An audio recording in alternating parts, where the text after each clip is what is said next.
السلام علیکم ورحمۃ اللہ وبرکاتہ۔ معزز ناظرین و سامعین کرام، الحمدللہ اس وقت ہم رمضان کے تیسرے عشرے میں سانس لے رہے ہیں۔ ویسے تو ہمارے لیے رمضان کا پورا مہینہ ہی بڑی اہمیتوں والا اور فضیلت والا ہے، لیکن آخری عشرہ ہم دنیا کے تمام مسلمانوں کے لیے بہت ہی زیادہ اہم ہے اور اللہ سے اپنے گناہوں کی معافی کرانے کا ہے۔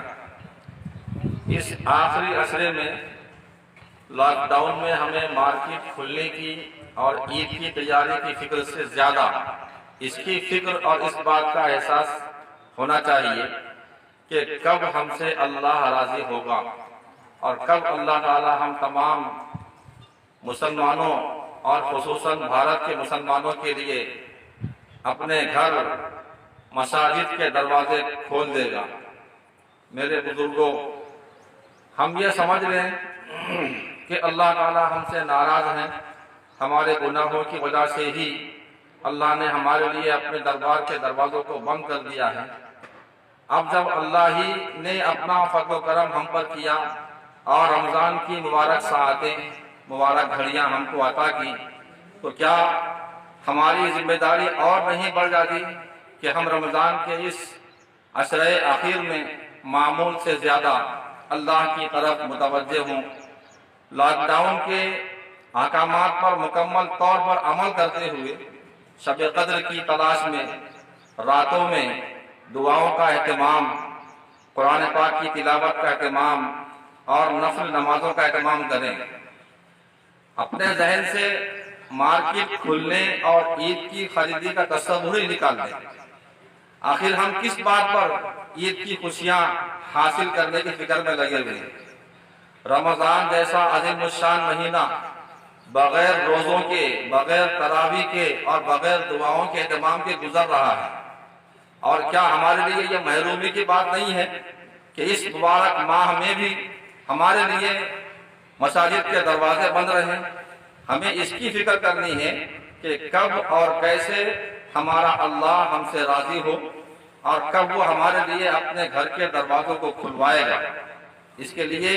ایک ہی راستہ ہے کہ ہم رمضان کے 2 عشروں کے غفلت میں گزر جانے کے احساس کے ساتھ اب جو بچا کچا حصہ رمضان کا اور اس اخیر عشرے کا ہمارے پاس میں ہے، ہم اس موقع کو اپنے ہاتھ سے بالکل ضائع نہ ہونے دیں۔ مارکیٹ میں بالکل نہیں جانا ہے، چبوتروں پر بیٹھ کر اپنے اوقات کو بالکل ضائع نہیں کرنا ہے، مارکیٹ کے کھلنے کی فکر نہیں کرنا ہے، بلکہ ضرورت کے موقع پر بغیر ماسک کے باہر نہیں نکلنا ہے، صفائی کا مکمل خیال کرنا ہے اور صرف ایسے اعمال کرنا ہے جن سے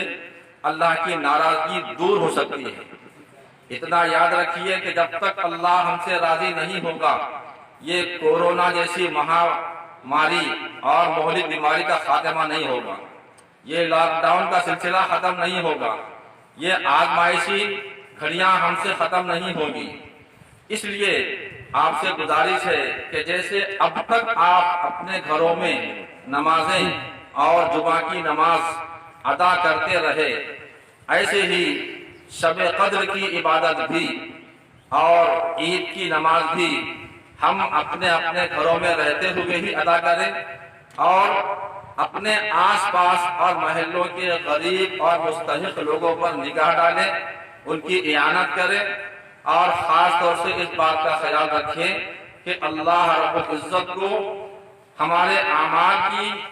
اور ہم سے دعاؤں کی کوئی ضرورت نہیں ہے۔ ہمارا اپنا فائدہ ہے کہ ہم اگر اعمال میں جڑ جائیں گے، دعاؤں کا اہتمام کریں گے، تلاوت قرآن سے اللہ کو راضی کرنے کا اہتمام کریں گے،